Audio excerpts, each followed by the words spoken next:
Unilever as the head of digital and e-commerce for home care in Unilever.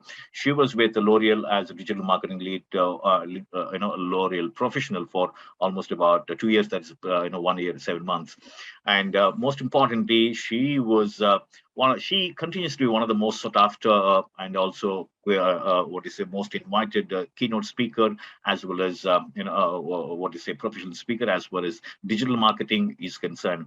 And she is featured in the top 50 digital marketing leaders in India in 2017 by World Marketing Congress and CMO Asia, as well as she is placed in top 40 under 40 digital marketing leaders by Social Samosa.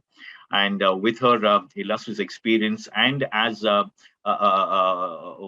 endorsed by these awards, I think is only goes to show the kind of expertise that she brings to the table. And like I said, I think her career, very interestingly, is poised to have started with the advent of the digital marketing itself. And we will have the pleasure of listening to her on a very, very interesting topic called is moment marketing.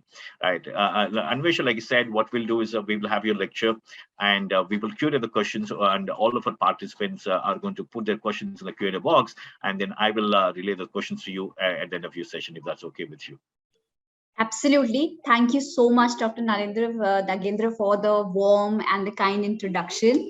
I am very, very excited to be here and be interacting today with all of you all. And I think the part that I like the most about these kind of interactions is that I get to learn as much as I, get to share my experience. So I would love for this to be a more of a two-way interaction where I can also hear your thoughts, ideas, and we can have some interesting discussions around what I'll be talking about today. So let me just quickly just share my screen and please do confirm once that's visible. So what I've done is I've put together what I've done is I've put together a small presentation just so that it's kind of visually I can explain what I'm trying to say. But this is just just a flow. Ultimately, it's all about the conversations and the discussions that we're going to have through this interaction, right?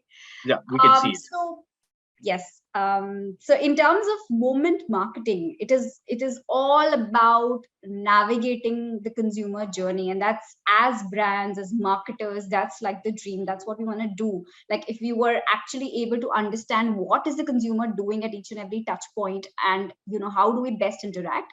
So I've tried to kind of put together my learnings on how we really do that at HUL, and also share some learnings from the past as I speak. So I'll just quickly start. If I were today, like true marketing style, if today I was an audience for you to target, what are some of the things that you would know about me?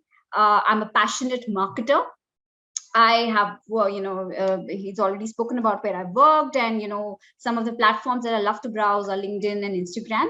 I would like to call myself a little young, so I'm a young mother, and I love to travel, and so basically, if suppose just think of if you were a marketer, this is my profile. If any of you would like to target your products towards me.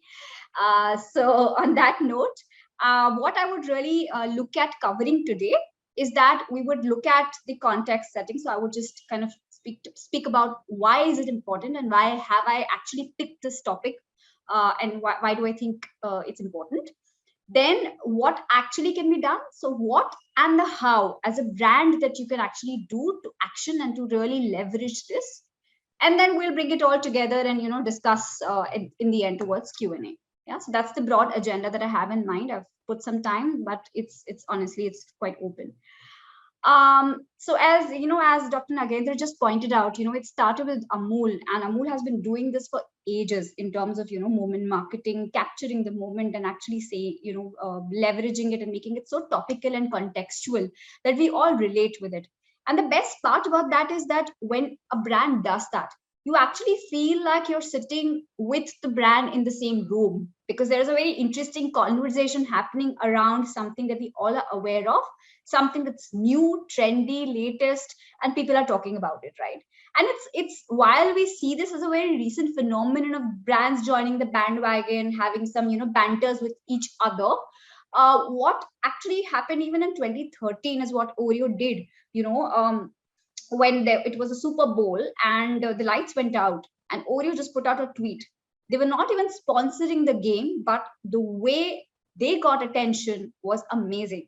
And people were actually talking about more about them than the sponsor. So that's what actually moment marketing do for you, right? So we see so many examples, and we have so many brands and companies that do it so well in terms of really capturing that moment and speaking about it, and actually talking, subtly placing their brand or their product in that conversation. And it also gives rise to a lot of two-way conversation. So I think this piece is something that you can actually manage as a brand if you just kind of look at a certain aspects, like what are the topics that I'm going to pick up, and something is going on, you actually see how you can make it relevant for your brand. You set certain guardrails, what will we stand for, what will we not stand for. It's not necessary to actually participate in each and every conversation. It has to really tie in with the brand, right? So all those things put together actually make you kind of really build this for your brand. So you can do it as a calendar, you can do it as like everyday basis, just seeing what are the top trends and how you can leverage on it.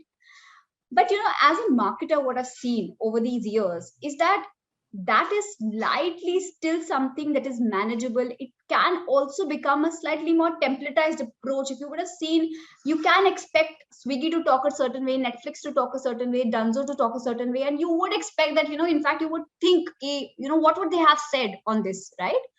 But as a brand and as a business, what I've seen is that finding that moment when it comes to the individual customer is a real task, which is like you and I and everyone sitting in the room as a person, as an individual, are extremely different.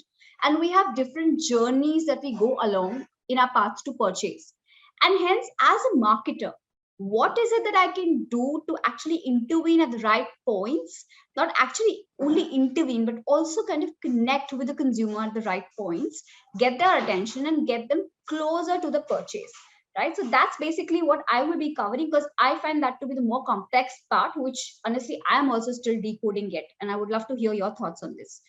Yeah, so before I actually delve into that, I would just like to play a small video for you to to understand what I'm talking about. Here it goes.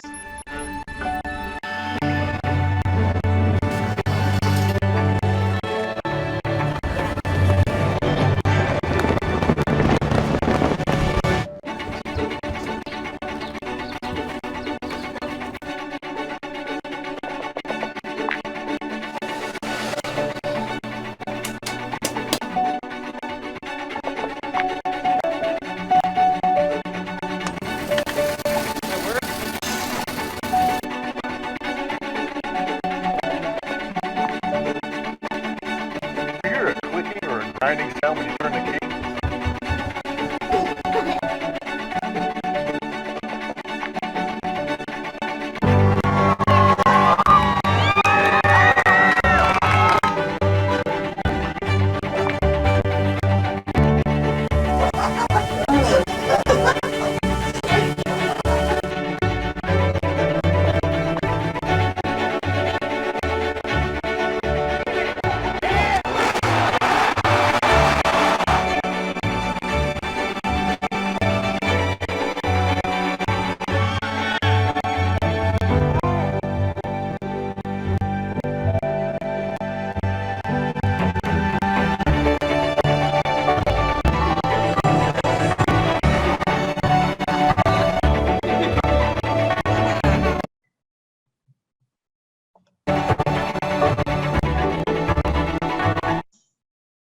Can I just confirm if the audio was Yeah, I Aussie? think yes, Anvesha, but I think in a little disjointed way. But yes, I think together it was okay. It's Okay, but the audio was audible, right? little, yeah, very like somebody saying very choppy. Okay, sorry, I don't know. I mean, it always happens. So just on that note, so basically, see, the idea was just to establish that each of us, and you could have related to certain moments within this journey, right? You would have yourself gone through something similar in your life. And we also see that now it's not like you're waiting for the end of the season sale, or you are looking at, a certain particular time of the window to really look at shopping for something. It is like always on. It is absolutely 24/7, every minute, every moment, in fact every micro moment. And as a brand, then it becomes much more complicated for a marketer to reach out and to how to leverage these moments. And there is also the study by Google that actually spoke about the messy middle. Now, what does this mean? This means that when you are actually looking at a purchase journey, and you can imagine your own purchase journey for something within this, right? So, suppose if I'm looking, say, for a phone, okay, so I will be exposed to certain, certain brands, certain models, etc. Now my trigger point to buy could be that, I need to buy it, and it also could be something really interesting comes up that I think, no, I want this phone. Okay, so that's a trigger.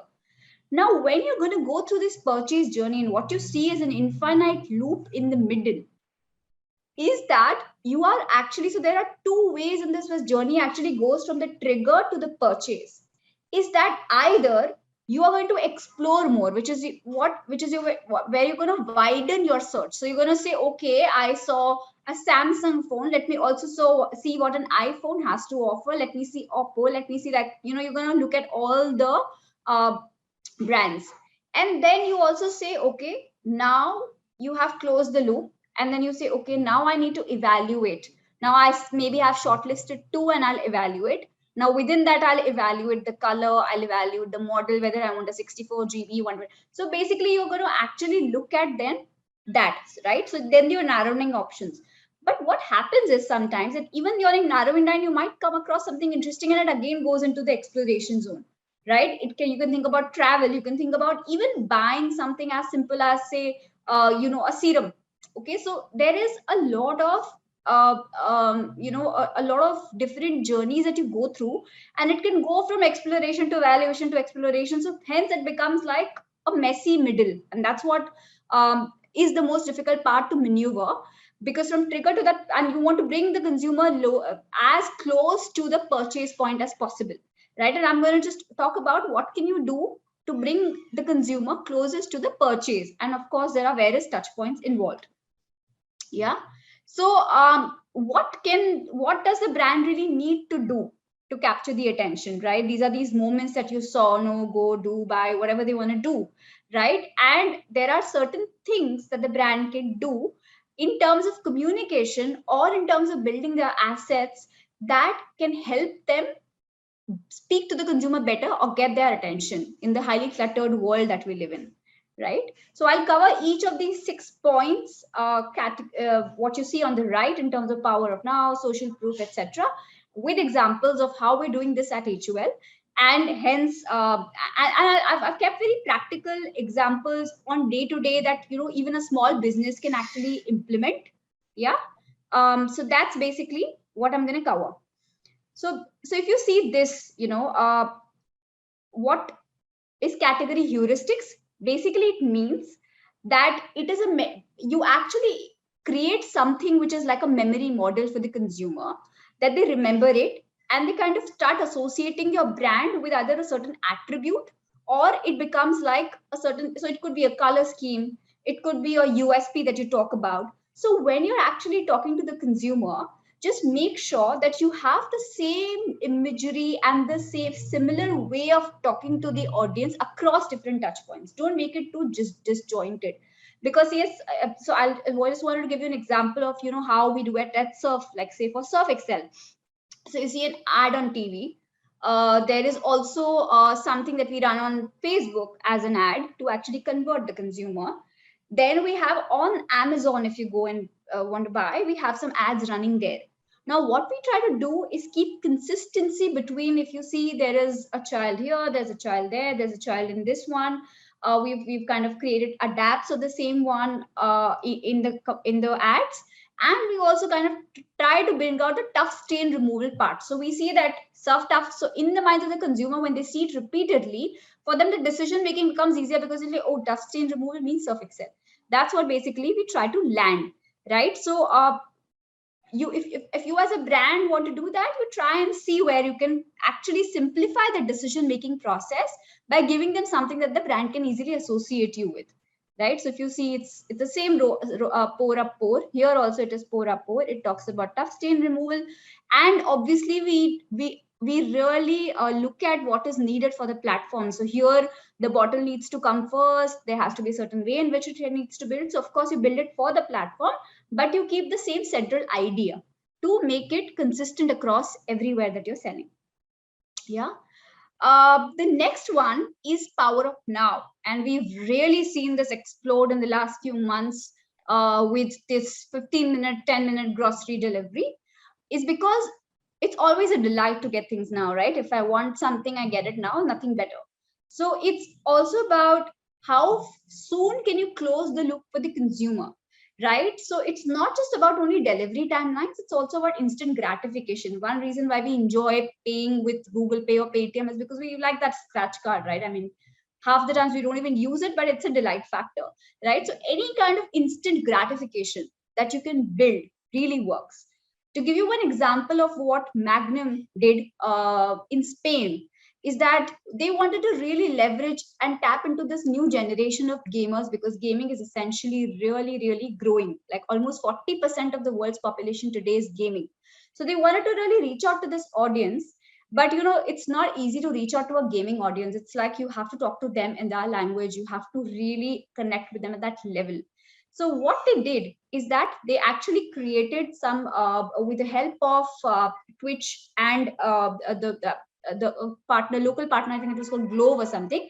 They actually made sure that when there was a certain level where the tower had to be broken, as soon as the player broke that tower, there was a celebratory message, and you could actually order ice cream to celebrate, because usually this game, Super Lego, that this game was made for, it is played usually in groups. So you could actually order the ice cream, and it was given a challenge that Glove is going to deliver it in 10 minutes to you flat. And there was a timer that used to go on, so all the excitement was created. They actually saw 60% sales uplift during that time for this campaign, and they've almost reached, I think, around 65 million gamers across the world, right? So it's just about saying that, okay, I am going to get it to you now, and something like an ice cream, which is obviously an instant desire that we have, is was actually leveraged on, and that's how we built it for the power of now, right? Coming to the next one, which is like social proof, right? So this is again more about how do people try to, so if you see, if everywhere there's a common thread, that you're trying to make the decision making process of the consumer simpler. So the first one was by saying that, I'm going to give you a memory structure so that you don't have to think too much. You have my brand on top of your head, you quickly buy it. The second one is that I'm going to give it to you faster, I'm going to give it to you now, so buy me. The third is that we actually sometimes, that's what we do in our lives, right? We actually look at ratings, and if we are unsure about something, or if something is new, or we just say, okay, either we ask our friends, family, neighbors, or we go online and we check reviews, ratings, or somebody talking about it, right? So it's very important that you need to be obsessed with what you're getting in ratings and reviews if you're selling on a marketplace.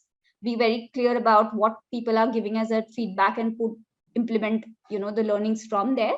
On social media, whatever people are saying, please respond, and respond quickly. And again, you can create content with relevant creators. You can include, so this is just an example from Love, Beauty and Planet website. We actually put influencers over there. On Horlicks, we actually put actual testimonials of people. It just kind of builds that credibility and helps people buy the product. Yeah. The other is in terms of scarcity bias. So you're saying that my product is either available for a limited time, or it is in a limited quantity, or it is like exclusively available only to you, or only here, right? So that is also again a little bit of a delight factor. So and actually creates urgency. Okay. So if you see this one, it's actually the Love, Beauty and Planet website again. It says selling fast, and it also kind of says currently 23 people viewing. If you see the red box down, it says currently 23 people viewing. So it kind of really gives you that that feeling that there are other people going to buy this. And Airbnb does that a lot, booking.com does that. They actually tell you that so many people are looking at it right now, most likely to sell out. So they basically create that urgency in your mind. So that's something that also gets the consumer to buy it faster. Then the other is in terms of authority bias, which is like, if I don't know enough about something, I will just rely on somebody as an expert who knows, right? So if you're able to get an influencer or a person who is an expert at it to talk about it and to actually demonstrate it or to recommend it, it obviously works great. And especially so for WIM also, like and the other is also in terms of, if it's not just about only having an external or a third party expert, it is also sometimes leveraging on your own brand expertise, saying I am number one, I know this the best, you need to trust me, right? That is also possible. Like if you have carved a niche for yourself and said that we are, or if you can create that belief that you understand this category the best, or you understand this small space the best, then you can actually talk about it. So when we were launching as WIM, so WIM has historically been a traditional dishwash, right? So you would think of the yellow bottle or you would think of the green bar. We also launched a detergent for dishwashers. Now this is a new category, right? And hence, in some of the creators, we actually tried to say that, okay, we are India's number one. If you go to Amazon, you see we talk about it being India's number one dishwash brand, because we say, okay, we are best here, we're just extending it to dishwashers, but we're the best brand, right? So basically you actually harp on your expertise as a product or a brand. And or you could talk about some award that you got, some media coverage that your brand or product got, or expert video. So it could be different ways of actually talking about it, but how do you really establish that authority in the minds of the consumer? Yeah. And the last one is pretty straightforward. I mean, we all love anything that's free. There's something what's special about the price of zero. I just slightly have a slightly differing point of view in terms of free here, because I think that when you're giving something free to a consumer, they should not take it for granted and just take it like because it's coming free to me. It's, I mean, in my experience, it works the best when you actually get them to pay something or choose it, right? So even if they pay like 5 rupees, and if they had three options and if they chose you, there's at least a little bit of an intent. Otherwise, it's just a free sample and they'll use it and they'll never kind of maybe buy you back. So we best is to actually give a lot of discounting when you're launching something new, just to drive the trials and sampling. Giving free, of course, is a personal, how you would look at it from business to business. But it's always better when they choose the freebie that they want, and they actually value it more. Yeah, so that's the other thing that it kind of gives. In a nutshell, create testimonials, have ratings and reviews, give the power of, so just to summarize that piece, it is like you actually say that I have authority, I am going to make you remember me, I am going to give it to you now, or I have limited quantity or limited availability, or you tell them that I'm going to give you something free. So basically you build all these delight factors in the minds of the consumer, so they're able to kind of really have that purchase faster, right? Now all this is of course great from the principles of marketing per se, digital marketing that we actually apply, right?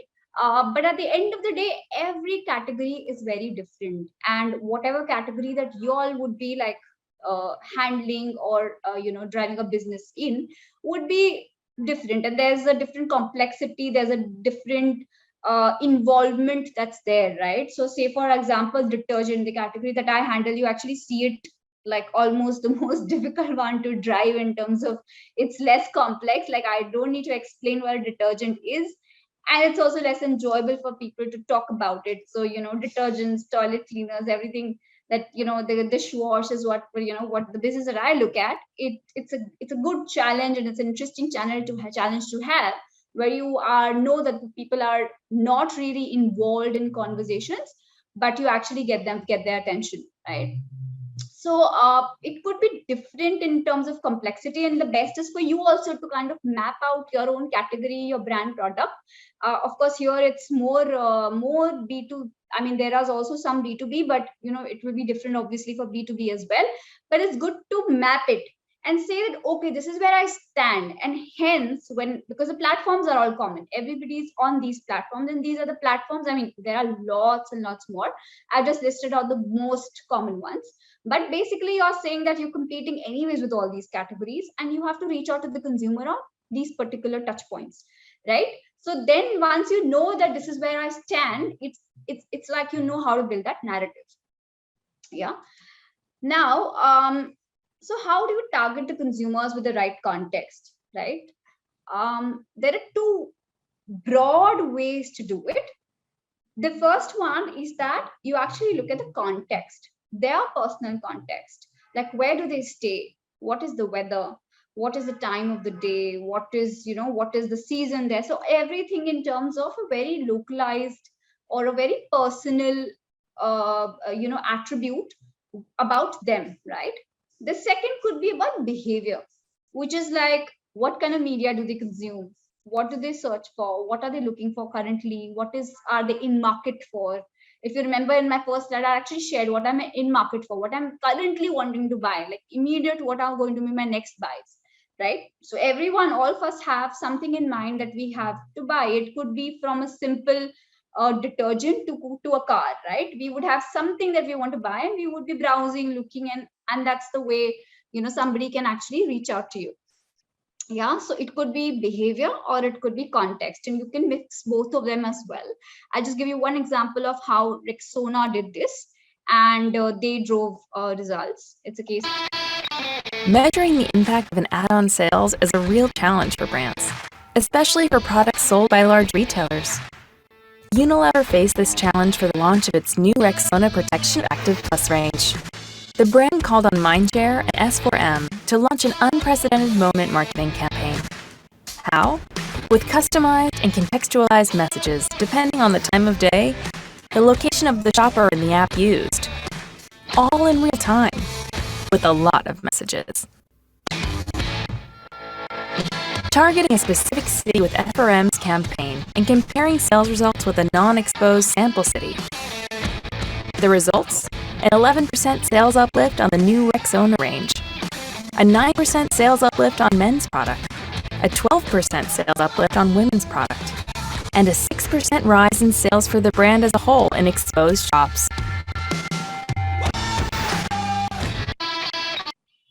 Yes, that was just an example of how, as I spoke about, context and behavior was put together to actually reach out and create a lot of creators. A lot of automation also can be done by tools like S4M, Successful Mobile, actually help do that as well.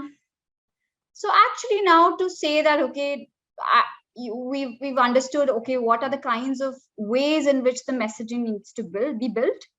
We know that there is a certain way in which we need to reach the audience, right? Now, if you had to bring this together and say that, okay, now I have a plethora of platforms. I have so many. I think the biggest problem with digital marketing is that, I mean, not problem, it's also an opportunity. But again, the challenge is that there are just so much. Like there are so many channels. Within each channel, there are so many different kinds of placements, different kinds of ads that you can run.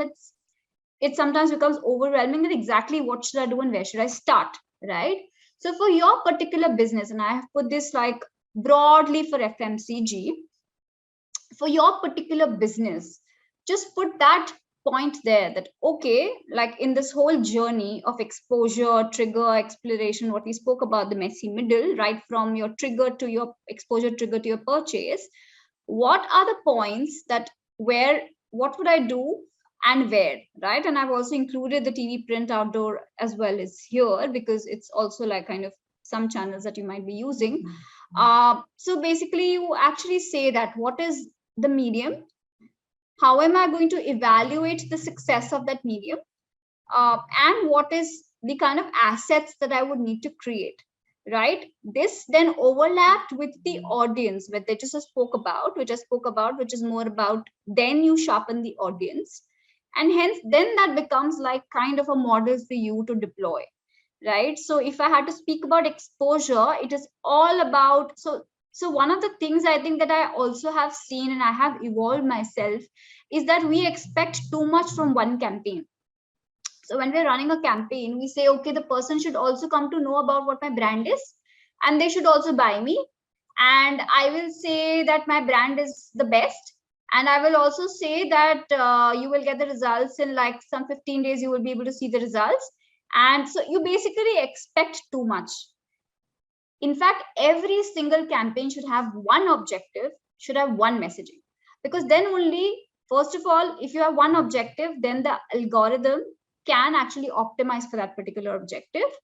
And when you have one particular outcome or one particular USP that you're talking about your brand, which you're saying that, okay, this is what I stand for, only then it will be remembered. Because if I said 10 things to you as versus I said one thing and make that big, that's going to really stay with you, right? So it's really important for you to kind of really say that, okay, this is what I'm going to say and this is how I'm going to say that, right? So in exposure, videos plays the biggest role, and of course for different platforms you're going to look at different metrics to track. uh, then in terms of when you're actually trying to create a trigger, right, it could be a trigger when they're already in the purchase, or it could be more of a trigger to just kind of create the desirability. Influencers come very handy. There's YouTube, Instagram, Facebook, display and blog. So these are basically all platforms that actually get you to really understand that, okay, there is something out there that could interest me, right? And that's, again, you would have different metrics like engagement, reach and clicks to really say, okay, this is how I'm driving my trigger. And then once the person has decided that, okay, I am interested, they would want to explore more, right? And between exploration, evaluation, they will just go between one. So this is also not necessarily a sequential journey, I've just put it like that, but it kind of goes on from one to the other. And then in exploration, somebody would come to the website, they could come to your brand website, they could search on Google, they could really get some banners being remarketed to them, and hence they see it. They could see something on Facebook that's interesting, so basically they'll just kind of explore. And that's where you will have different PDP is product display pages, which is basically everything that you see about the brand on Amazon when you go to that brand page or on your own D2C website, right? So that's also very important, because when I go and I actually see, and if I don't like the product, like if I don't like the packaging, I don't like the way they've actually, or I don't understand what the product is going to do, if it's a new category, then also people might not end up buying.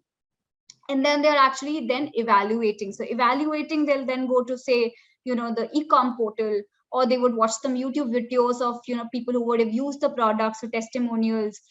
They would actually go to content portals, like suppose if you're buying a car, Team BHP, you'll go and you'll start reading about it, etc. So that basically kind of gets into the content portal. Like we have a content portal called Be Beautiful, which actually has a lot of tips around beauty, right? So if suppose they want to know something, they would just go and maybe search there, right? And then when it actually comes to the actual purchase, what is really important is your return on ad spend. Like, what did you actually get for every penny that you spent? And there again, your end landing page, how well is it loading? What's the bounce rate on the landing page? I mean, I've not mentioned it here, but actually even the time of load, because if you clicked on like you're really interested to buy something, but if it takes more than like 2 seconds to load, you will just lose it, and then you will not come. You will just like kind of give up. We have very little patience when we're online. So it's like your page needs to load fast. You need to have a good enough landing page where it's easy to buy. Not too much of information being asked. Only ask minimal information. If you need name and phone number, don't ask anything else. Don't try to ask email ID, address, etc. Wherever not needed. Wherever you need it, you kind of only ask as much as needed in terms of the data as well. Yeah, so that actually kind of summarizes all of these different paths to purchase, and hence what you should be doing. And just to give you a snapshot of, say, typically, say for home care, how we built it is that we kind of look at collecting this data. So the obsession is obviously with the data, saying that, okay, how are the different ways in which we collect it? We have a website called Cleanipedia, which is also called Get Set Clean now, which is more like about also about a lot about home care tips, where when we have the audience coming in, we know that they're interested to buy a certain kind of a product. There are brand.coms, there are media campaigns that we run, there are surveys that we run, there are also QR codes and some of our packaging. So basically all of the data put together, we then have our segments. We say, okay, what format they would be interested in, what is it that they want, what are fragrances that they're interested in, what are the appliances that they might be owning. They might be owning a washing machine or a dishwasher, what life stage they could be in. If they're, say, suppose looking at a baby product, is it something? So we actually understand the segments. Once we understand the segments, we look at it in two parts. Precision, if you see, that's more of the top funnel. Performance is the lower funnel, where we say, okay, these are the people who need to really know about the brand. So that's why you use long form or short form, and that's where your videos and everything will come into play. And performance is where you actually say that I'm actually going to get them to convert. And then you convert them on e-commerce. Then that's on e-commerce, again, you will have to really build a strategy for each of these platforms. Amazon, there has to be a ad strategy based. So each of these, and we also have our own U-shop as well now, D2C, where we sell. So each of these would have their own then set of ads or the ways that you need to optimize and convert.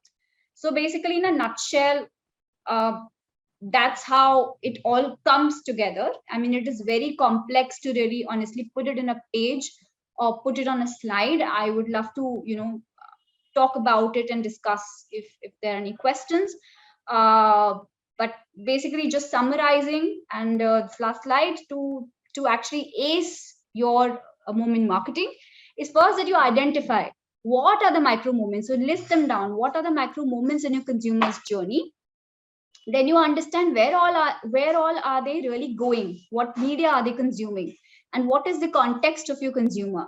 Once you have these two in place, you then identify those platforms, and then you say, okay, for this platform I'm going to drive this, because not everything. So if you say that through YouTube I'm going to drive purchases, it is only going to happen to a certain extent, because there's only one or two formats, like say you in YouTube, which is actually possible, where you can actually click and buy, and the results are, I mean, it's not a conversion platform, it's an awareness rate platform. So you need to define what exactly that platform is going to do for you, and then you build the relevant assets. The final is like you actually build those assets, and you remarket to the audience that's actually engaged with you. So somebody, and you would have, all of us have experienced it actually. Now we're very used to, we expected actually that if we've seen something somewhere, it's going to come back to us, and we are actually going to see the ad for it, right?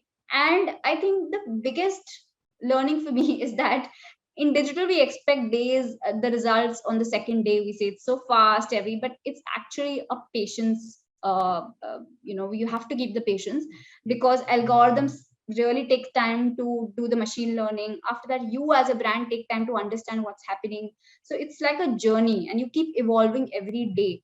So we need to just keep iterating, fail fast, and just keep evolving, and just keep learning. It can't be like a campaign, like say a TV campaign that's set up and then it will run on its own. It doesn't happen like that. Every day intervention is required to actually run it in the best possible manner. Yeah, so that's from me. You can scan this QR code to stay connected with me on LinkedIn. And I am very, very excited now to discuss any questions, any thoughts, and hope you all learned something new, or at least enjoyed the discussion. Thank you, Anvesha. I think we already have quite a few questions. So let me start with the first one, if that's okay with you. Sure, absolutely. Great. So this is a question from Mr. Abhijit Chatterjee, and his question is: how do you see blockchain playing a role in digital marketing to increase transparency, especially when there are so many Me Too brands? Can you please share your experience as an expert? Thank you, Abhijit. Sure. Can I just stop sharing and just go to the mail? Can you just give me 1 second? Yeah.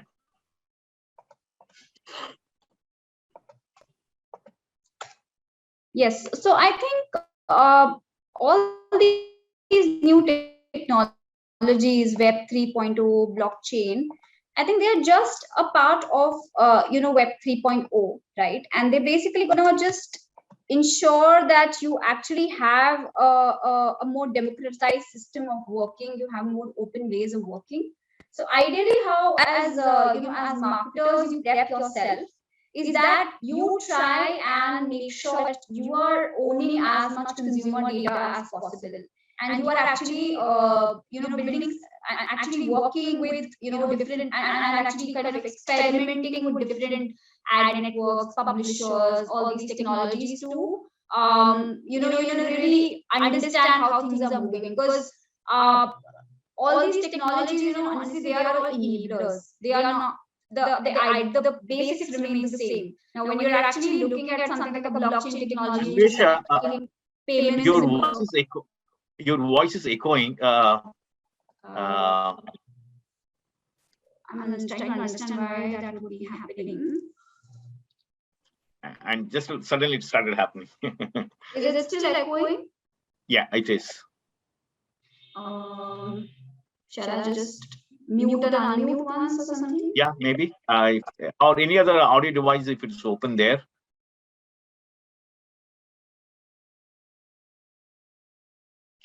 Tineshram, if you're there, Yes, sir, I'm here only. just see if you can assist Anvesha about it. Ma'am, try to check your audio device, ma'am. There you can able to find the mute and unmute option. There you can able to select the microphones. Please make sure you have selected. I have actually not connected the microphone because I just kind of don't trust the device. Sometimes they just go wrong. So I don't have a microphone connected. I'm purely speaking to the computer. So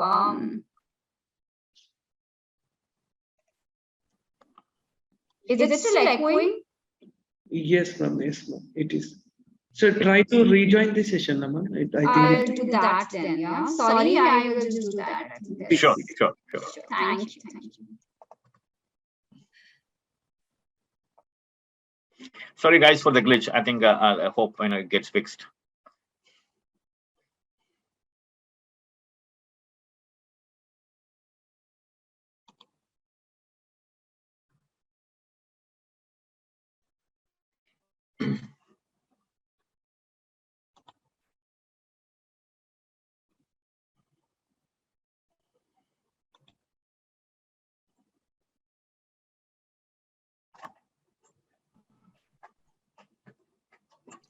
Is it better now? Yes, absolutely. We are bang on. Sure. Okay, great. So so talking about blockchains, I think it's something that is more about decentralization and kind of getting those having like an open web, right? And of course there's still more speculations about how it's going to evolve. There are already speculations about cryptocurrency, etc. But I think as brands, what you just need to do is make sure, as I said, data is something that you need to kind of keep secure and keep building, because as and when such things come in and you kind of really build it together, that's where you're able to leverage everything that comes along, right? So I think whether it's it's in the secure payment structures that are actually being built by blockchain, etc., I don't think there is enough like that's been done, honestly, to really ride the wave per se. Also because it's slightly gray area and that zone right now where it's still in that evolution zone. So I mean, it will be for us to see. I mean, things that we keep talking about, the web 3.0, it's slightly something that's getting involved. But I think the key takeaway is that as brand, just focus on the data that you have and the data that you're collecting, the first party data, because that's going to be a gold mine going forward. And this is the question from Angela Nidiodi Anvesha, and it's a fairly long one. Let me read it for you. Good evening, ma'am. Very insightful session. I come from the B2B background, flavor and fragrance industry, specialized in fragrances. Our business is somehow related, Unilever being one of our clients. When we talk about the home care, that is detergent, toiletries, etc., digital marketing would definitely capture is SECA and B, but SEC, which generally falls in the unorganized market, which actually have huge potential, but somehow do not have access to mass media communication to that extent. My question, therefore, to you is, how does digital marketing or different models of digital marketing or storytelling help in creating awareness in this unorganized market? Thank you, Angela. Thank you, Angela. Good to know that, I think fragrance is a big differentiator for us. And, that's something we take very seriously. And you're right that, there is, and, it's slightly easier to imagine that how we can do this for the more evolved segments, like your tier 1 and tier 2, like sec A, sec B. Of course, it becomes challenging for sec C. I think it is not that they are not consuming digital. In fact, all the growth that we hear is coming from Bharat, which is like your new set of towns. So every new consumer, actually for Facebook, every new user that is being added is actually added from this particular consumer database now. I mean, it's just kind of really gone to that extent. So now when we're talking about this population, it's just that as you rightly said, it's unorganized, so you don't really know exactly what they're consuming. They might not be your regular users of YouTube in the most the way it's actually being consumed otherwise. I think what you need to do is kind of really dig deeper into your particular audience. And as B2B, of course, it is slightly different in terms of how you sometimes want to talk to them. But some, and having spoken to a lot of B2B marketers, I've actually realized that ultimately you're talking to an individual. Okay, maybe they're running a business, or maybe they are actually buying your product as a consumer. But ultimately, if you are going to speak to me as a stakeholder, I am again still an individual who is browsing the internet, right? So it's all about, again, storytelling, but of course it has to be in a slightly different way.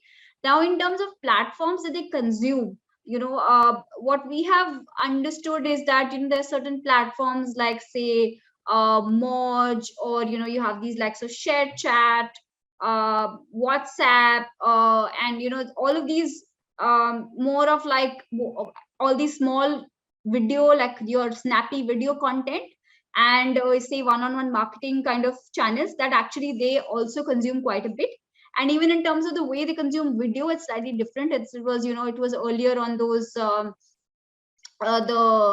what was those browsers, they got banned, the ones that were owned by Alibaba. I'm just forgetting the name right now, but yeah, the Q, some browsers, right? They were actually being consumed quite a lot. So I think the idea is that you kind of drew. So what we did at Asian Paints, and just to share an example, we had a lot of rural consumer database. We actually did a dipstick of the research and try to understand what is the media that they are consuming. We actually got to know that a lot of them are trying to learn English. There was this app called Hello English, and they were actually trying to learn English. Okay, and our painters and dealers were actually wanting to understand that. And hence we then did a campaign to actually reach out to that particular audience, and really do like a plug-in. So I think it's best to actually do like a dipstick to understand what are the media models that they consume, because it's not difficult to build a deployment model. That's like the other part, which is like the basic principles. The most difficult part is to understand what is the channels that they consume. The UC browsers, I think I just remember the name now. So basically that's mainly the way that you kind of try and understand. There's another thing that we tried, was something called Biscuit. So basically what we realized is, and this was way back in 2015 2016, that these in the rural markets, when they used to come to recharge the SIM, the shopkeeper used to give them like a movie this thing also, like they would actually buy some movies along with the SIM. And we actually partnered with a vendor called Biscuit, who plugged in our ads in those movies and gave it to the people when they actually came to buy. So I think you have to think slightly out of the box. It's never straightforward, but as far as you understand and you're able to plug in, you can actually start talking about these I hope that answers in some way. I mean, it's a complicated question, Sure. but I hope.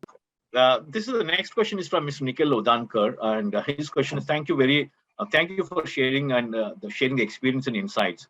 How do you suggest to measure credit attribution of each touch point, influencing customer decision making in buying the product? Thank you, Nikhil.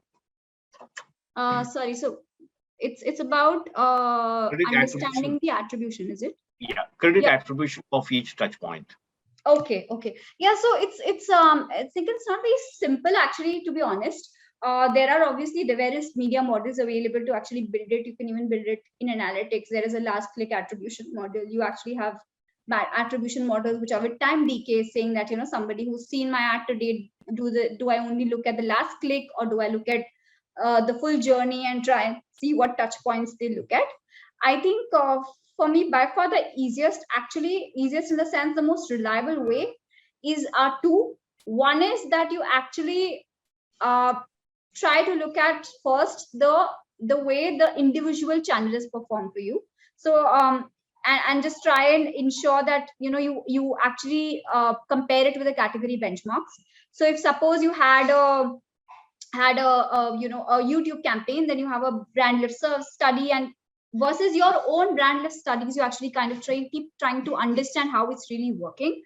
And also when you're actually running a campaign, you see what are the industry benchmarks, and then you compare yourself against that and see how you're evolving. So that's one way of really seeing the performance of the campaign. In terms of attribution, things like test and control, where you're actually doing something in a market, pick two similar markets, and just see what has been the sales uplift over a period of time. Not very uh, easy to define, but that is something which, because in digital, sadly, the problem is that every platform has its own measurement system and its own attribution.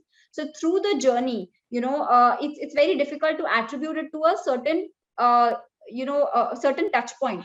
So basically you say, okay, I ran ABC in one place and I ran A and B in one place. So when you actually see the impact of C, okay, and it has to be obviously a similar kind of a market with significant budgets, etc. But you actually, that's one way of measuring.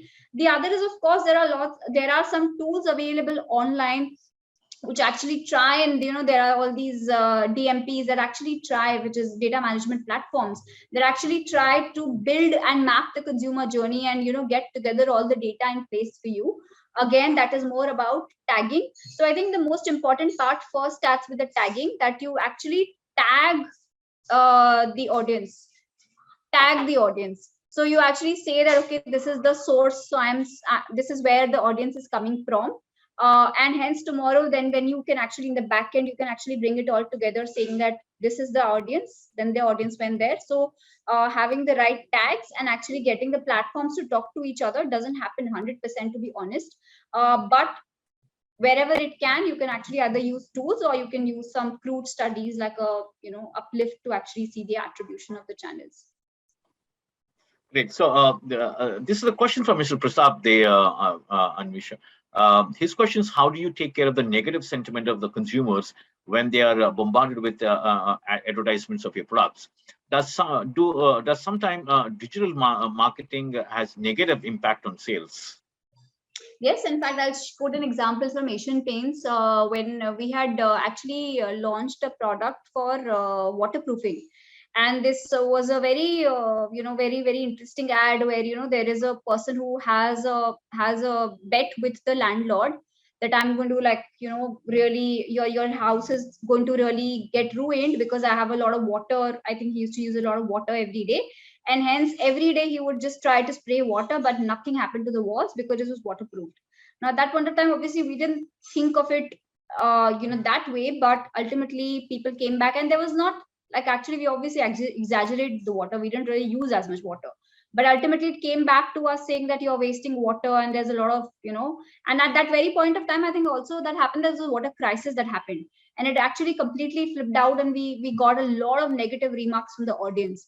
And then we had to really patch in legal to say, okay, how Asian Paints looks at water conservation projects, what are we really doing to and we actually had to do, like, we had to at least take the air ad off air for some while.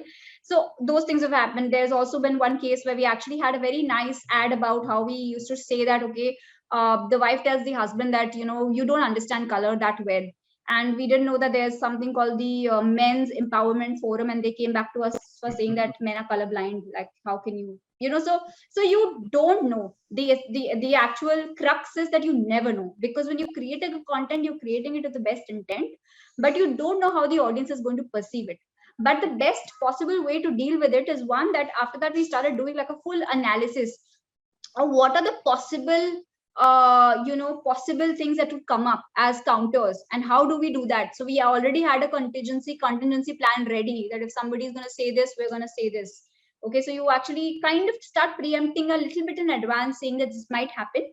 The second is, when it happens, I think as a brand, just be authentic, genuine, honest, always, as any business. Because the moment you actually get you ignore it, or you don't really acknowledge it, it could actually snowball into something else. Of course, there are times when you need to ignore it, because it's at a larger level that you need to take that call, because you don't want to respond. But ultimately, as a brand, it's best to just say that, okay, this happened. If it's a mistake, we say sorry, or we try to do something else about it and rectify. So I think that's how it is, but it's a part and parcel of the game. It always happens. And I think we've seen enough examples around to see that. Yeah. Thank you so much. I think we've already hit 7 or 2, Anvesha. So with your permission, can I take 2 more questions? Absolutely, yes. It's okay. Great. So this is the question from Mr. Sushant Das. And his question is, how does a startup gain trust if it is selling luxury products like new cars of multiple brands? Thank you, Sushant. So from what I understand is that you're saying that it actually it's like an startup. aggregator which is actually selling luxury products of multiple brands. So basically aggregating and selling, right? So I mean, I think there is trust is a very it's a very subjective term. It is not even quantifiable to that extent. Like if you say that I trust a particular brand, you might not even be able to put a finger to why you trust that brand, right? But there are a lot of inherent things that brands do to build that trust. Some of the things that I've covered is that you actually get the easiest way to build trust is to actually spread the word that's a trusted brand. So as far as when you see a lot of conviction around that, people are saying that this is a trusted brand, you are going to kind of really go. So don't mind if I remember mutual funds sahi hai, it's like you never thought about mutual funds per se, but that thing stays in your head and you're like, oh, maybe it's the right thing for me to do. So I think it's always also about a lot of way in which you communicate and how much you're able to build that noise to get people to talk about it. Also, you might not always have the budgets to do it. So there are ways in which, like, kind of really, so somebody who buys from you for the first time, if they give you if you give them say a referral bonus to say, even if somebody from your friends and family comes and browses the cars, they'll get a free gift. I mean, I'm just thinking out loud, but I'm just saying that it's about building that community, and it's a luxury car, so it's not like you're going to be selling in it's not a scale. It's more about getting those people to buy, and you're going to have lesser number of sale, but it's more about the value of the sale, right? So it's all about building that trust in the value and get people to talk about it as much as you can get them to review, ratings, right? It's almost like a service that it's a product that you're selling, but it's a lot about the service, because you have to trust the salesperson that you're saying that this is the right car for you, and you have to build that relationship. The second is also in that journey. Okay, so I'll just quote an example. So we were exploring to buy a Mercedes, and there's this person who came to us, and it's also a lot about how the person actually explains to you. So we had 2 salespeople who came in. Okay, so one got one car, the other got the other one, and we were trying it. There was this one person who didn't know the answers to the questions that we had, and she didn't bother coming back. For a minute I was like, it's a huge investment, and for somebody to not know what you are actually wanting, about the car, it actually is not a great feeling. You don't have that trust then. But somebody who's a salesperson who knows everything, right? And it's not just about that, it's also about the digital touch points. So tomorrow, if you have something which is where when you're giving the information, how much information, how transparent, how much are you able to convince them to say that, okay, this is the right car for you? You could actually say, okay, what is your age bracket, what are your interests? Okay, so this is the car for you, as much as you want to customize the model for them. So it's all about, so trust is a process that builds gradually. It's not like a 1 second trust. as much as I engage with the brand and I begin to understand that they are doing the right thing for me, I start trusting it. So it's not something that can be put into a box saying that I trust this because somebody says it's number one. I trust it because I have had a personal experience that's trustworthy for me. And that experience could just be because that brand is always there to answer my questions. That brand is always, that person is always there to support me or to give me like the right kind of advice. And that's why, especially I'm just talking from your perspective, from a luxury product perspective, because it's a huge decision. You take a lot of time and there are multiple stakeholders involved.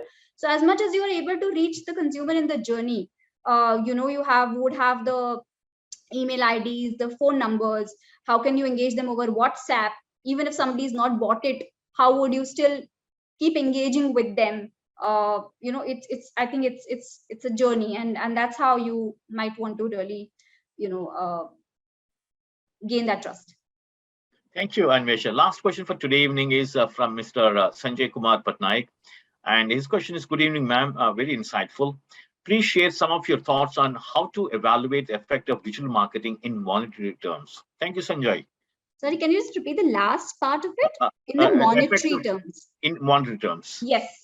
I think a very good question, and it's always like marketing is looked at as a cost center. When essentially we always we always strive to move it to the revenue center, right? So it's always so I think, but with digital, what's happened is because it closes the loop and you're also selling online, you're actually also able to evaluate the actual purchase that came out of it. Having said that, it is not always direct, so it depends on what is the objective. So if you're talking to a consumer in the upper funnel, right, of course there is no way that I can say that if I reached, say, 20 million people or 2 million people or 30 million people, is it the right metric, right? How do I know? Yeah, so I think the best way to see that is, again, as I said, you could do a test and control. I think that gives the best way to understand. So you could do it over 2 cities to do digital and not do digital, and then you understand what really happened there. We're keeping all the other factors constant. The second could be more in terms of actually saying that when you're trying to close the loop, so when you have that audience, so you have the audience with you, if you remarket and retarget them and then get them to buy, you will actually get the full funnel of, I mean, to some extent you will understand that, okay, if I reach this particular audience, I was able to convert X% of them to actually at least click. From click, you will understand if you're actually selling online, you will understand sale, or at least you will get, say, if you are getting them to fill a lead form, you will get how many lead forms I could get them to fill. Or if you were driving some calls to your, call center, you would know that these many calls I could get, right? So the moment you try to kind of bring it narrower in terms of reaching out to that audience, again, because if you just reach out and you leave it, then you don't know what really happened, and then you have to live with the metrics that you have, right? You would have brand lift studies, you would have some ways to know, but you might not know the exact conversion that happened.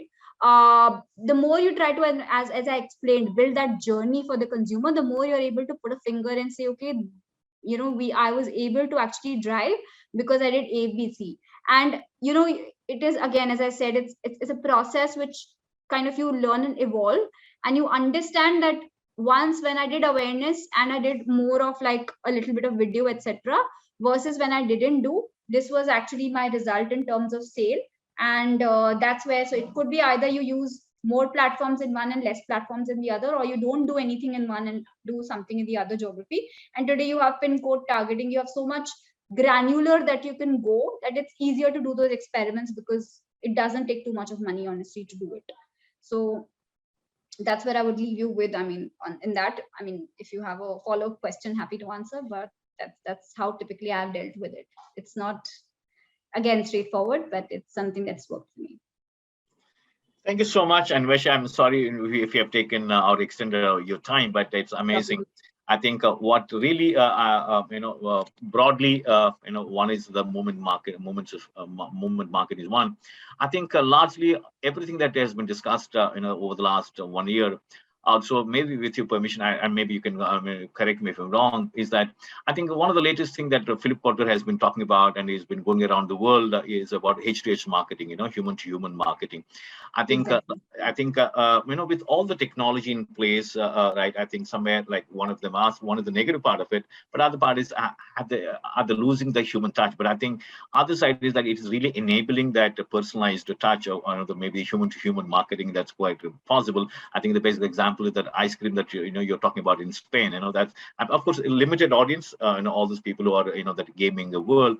But I think now it is coming to very granular level. But thank you so much, and really appreciate your time, especially on a weekend, right? And look forward to having you maybe very soon for maybe another interesting topic. But trust me, it's amazing, with all your examples and anecdotal evidences, especially from your personal journey. I think that made it all the more authentic, all the conversation that we had for today.